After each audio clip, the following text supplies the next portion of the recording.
Bonjour à tous. Un dernier point aujourd'hui qu'on voit pour les explications un petit peu de la Souga de la Gemara, sans rentrer encore dans la halacha, ce qu'on fera Bezrat Hashem la semaine prochaine. Alors, on pose les Rishonim et les Haronim ont posé une question. Il y a une Gemara qui dit que l'onir shedo Israël à la Shabbatot, que les bénis Israël, ils n'ont pas, on les soupçonne pas sur le Shabbat. Donc, qu'est-ce que ça veut dire d'abord et donc, si on les soupçonne pas, comment ça se fait qu'on a soupçonné les Balanim d'allumer le feu dans les Mechat? Alors, le Rajba d'abord. Itriba balanim lachem chamin beshabbat. Les balanim ont commencé à transgresser et chauffer de l'eau pendant le Shabbat. Tmi ali, ça m'étonne. Valo lonir chez Israël à la Shabbatot. Pourtant, les bénis Israël on n'en se pas soupçonné sur le Shabbat. Kedetania, nir chez Israël à la Shevi'it. Valo nir chez à Shabbatot. Comme c'est marqué, il y a un soupçon sur la Shevi'it et pas sur le Shabbatot. C'est-à-dire, on ne soupçonne pas qu'ils vont faire des choses en cachette. Umbasati be'Yerushalmi. C'est marqué dans le Yerushalmi. Chez Loéou Mehamin Beshabbat. C'est pas qu'il se chauffait vraiment pendant Shabbat. Et là, chez Loéou Pokekin Nekavim Be'erev. C'est juste qu'ils fermaient pas les trous où passait l'air chaud pour réchauffer. Ils n'avaient pas fermé les trous depuis la veille. Umemali Metzim Be'erev. Et ils remplissaient plein de bois la veille pour que ça reste bien chaud pour le Shabbat. Ou Beshan Azeh Shanu Otasham. Et comme cela, on enseigne là-bas, voici comment on l'enseigne dans la Yerushalmi. Berishona au début, Ayusotmi metachamin meba erev Shabbat, qu'au début, il fermait les trous erev Shabbat. Venir tassin v'rochasim be Shabbat, et ils rentraient pour se laver pendant Shabbat. Venir shedou, mais ils ont été soupçonnés, liot memalim oto haitzim meba erev Shabbat, de remplir beaucoup de bois la veille de Shabbat. Vei de leket volechet be Shabbat, et ça c'est resté allumé tout le long de Shabbat. Alors asrulaim rechitza. Alors c'est pour ça qu'ils ont interdit la rechitza, veitiru la mzea, et ils ont permis de transpirer. Voilà ce qui dit le Yerushalmi. Seulement, il reste une kushia. Et là, Shadaïn Kacheli, c'est encore difficile. Qu'est-ce que. Il s'en fiche si ça continue à chauffer pendant Shabbat, à être allumé le feu pendant Shabbat. Ça se fait tout seul. Vatania, pourtant c'est enseigné dans une braïta. Podki Maim Legina Erev Shabbat, on a le droit de laisser un tuyau d'eau par exemple ouvert qui va sur un jardin pour l'arroser. Depuis la veille, on le laisse ouvert. Im Hashecha, donc depuis la veille, le soir. Shabbat Kula. Et ça remplit pendant tout le Shabbat. Ça veut dire que là, je me permets d'arroser mon jardin, alors qu'on n'a pas le droit d'arroser pendant le Shabbat. Mais je me permets d'arroser mon jardin comme cela, en laissant ouvert le tuyau d'arrosage depuis la veille. Donc on voit bien que c'est permis, tant que c'est quelque chose qui se fait tout seul, c'est permis. Donc ici c'est pareil, on devrait dire que quel est le problème si ils ont laissé les trous ouverts, il n'y a pas de vissour. Veyesh lomar, et il faut dire, de kevan chez nekava petohin, puisque les trous sont ouverts, vehu doleg veoler beodor hazbo, et ça continue à être allumé, le feu continue à être allumé pendant qu'il se lave. Vada yate la chatouye, c'est sûr qu'il va venir à attiser les braises. Comme on connaît la xéra dans le Perekira, qu'il y a une xéra de pas avoir des braises dans son feu, dans son four, parce que sinon il va vouloir les attiser pendant Shabbat. C'est pour ça qu'ils ont interdit pour Shabbat. Et ensuite, voilà. Ils ont interdit quand c'est allumé, et après, ils ont permis quand ils ferment les trous, et ensuite, ils ont à nouveau interdit. Voilà. Donc ça veut dire que d'après cela, on voit que le rachad qu'il y a, c'est sûr que les bénis Israël, il y a un rachad, par exemple, d'attiser les braises, c'est un issour ça. Seulement, on ne sait pas, ce rachad-là, on peut l'avoir. Quand on dit qu'on ne soupçonne pas les bénis Israël sur le Shabbatot, c'est de faire vraiment des averot claires et nettes. Mais si c'est juste d'attiser, que ça vient de son Yetzirara tout de suite, comme ça, sur place, il va oublier ou des choses comme ça, alors là, oui, on peut dire qu'on a un rachad. C'est pour ça qu'il n'explique pas ici, mais alors quelle est la xéra de Yom Tov? Puisque on a le droit d'attiser, on a le droit d'allumer un feu, on a le droit seulement, hein, la xéra, elle est de peur que, par exemple, on va faire le sol, essorer, ou des choses comme ça.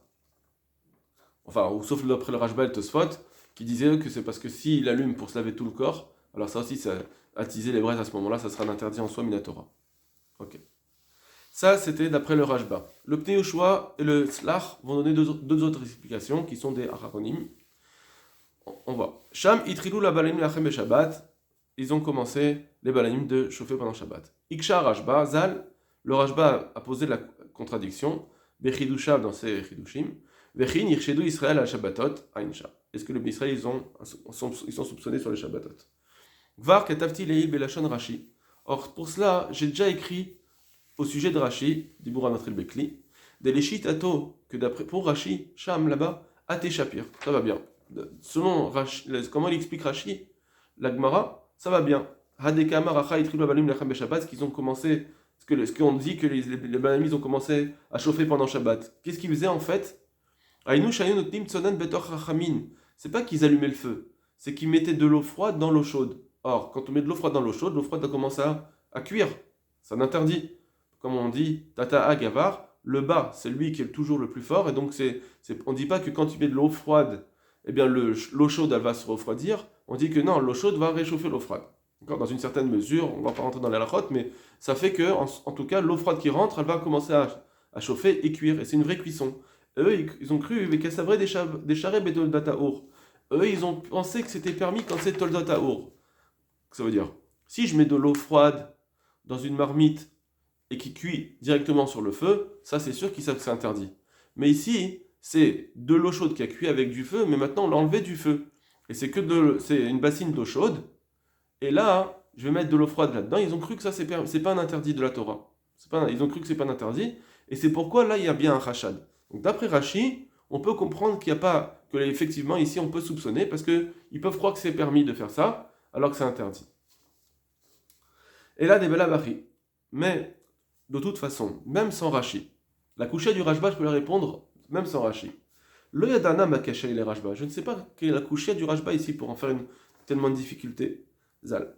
Shapir Matina les Mimar. Parce qu'on peut très bien dire, expliquer, Dana Habalanim Akumayu, que ces Balanim-là, c'était des non-juifs.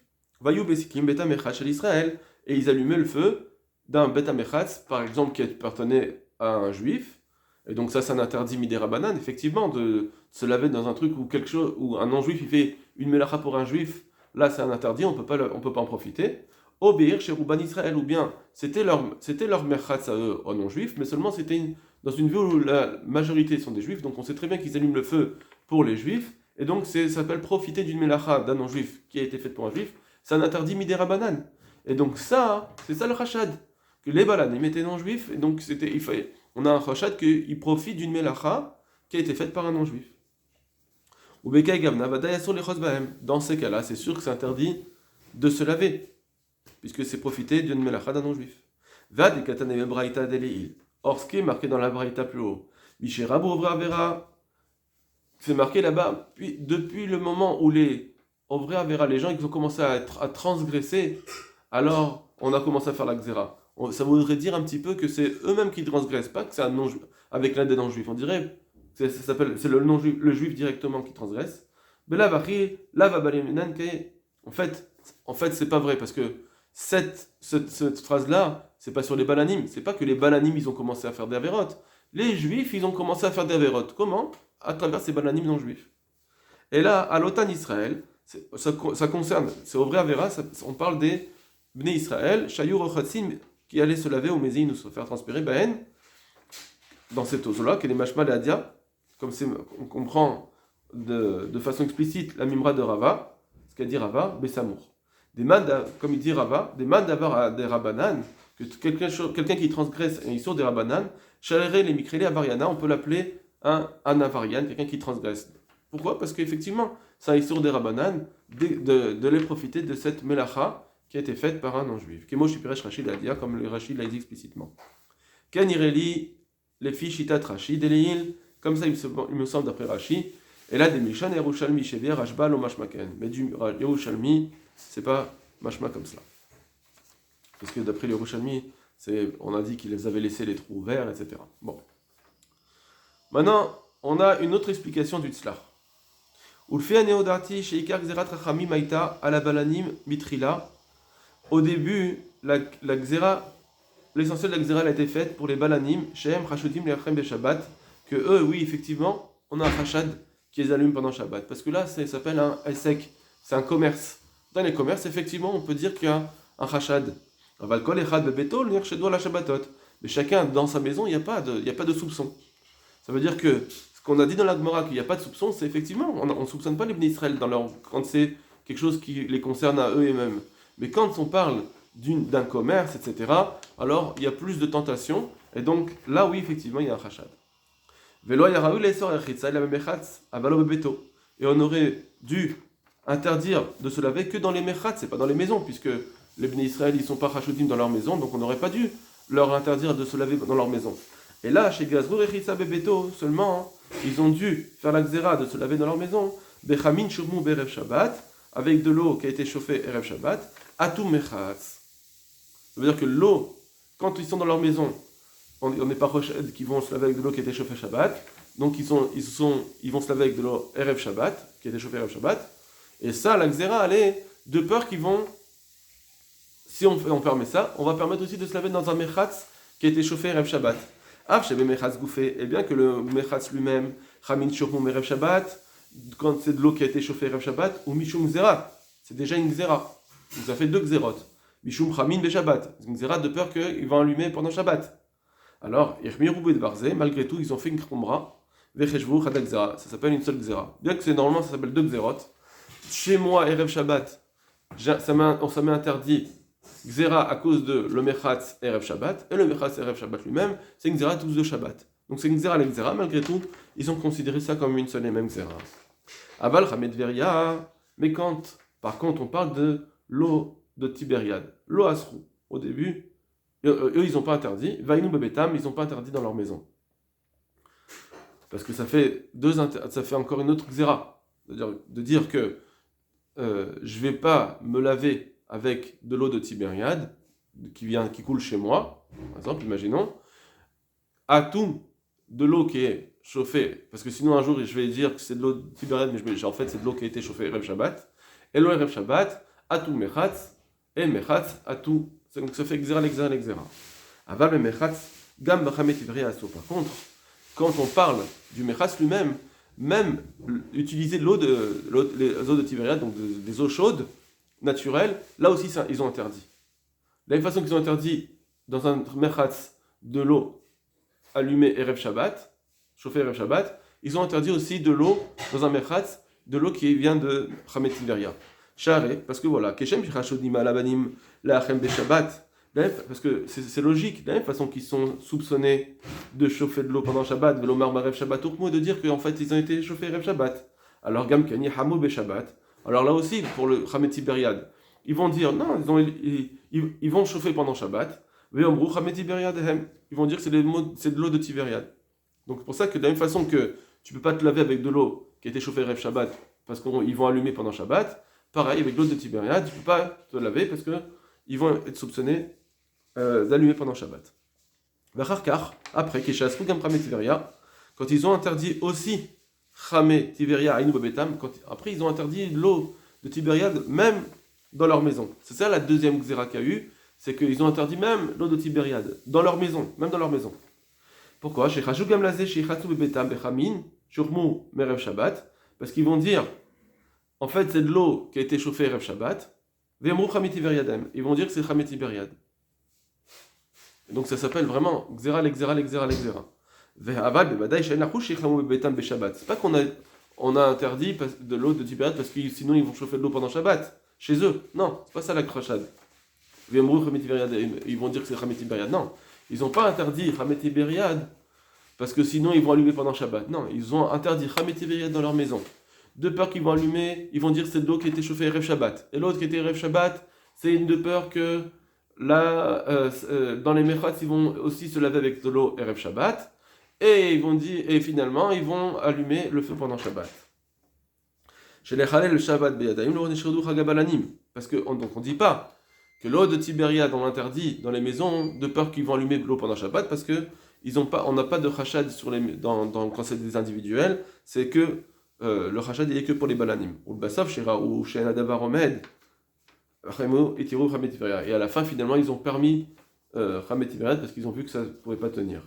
Aïnou Bebetam, par contre, ça, ils ont permis que dans les maisons. Aval le Mechatz Vadaï Assour. Mais dans le Mechatz, ça restait Assour. Ça veut dire que le lot de Tiberet que finalement on a dit que c'était permis, c'est que dans des maisons individuelles et pas dans les Mechatzaot. Donc ça, c'est l'avis du Tzlach. Hein. On ne dit pas que c'est la Lacha forcément, mais c'est comme ça qu'il comprend cette Gemara, à cause de la coucha du Rashba. Okay. Après, il va expliquer un Kalva Chomer pour dire qu'il faut interdire effectivement Chamet Tiberia dans les Mechatzaot. Ça, je vous laisse la suite. Notre Icard, c'était de savoir comment on peut expliquer que les Bnei Israël ont été Chashudim à la Shabbatot dans cette Gemara. Voilà, Kol Tov.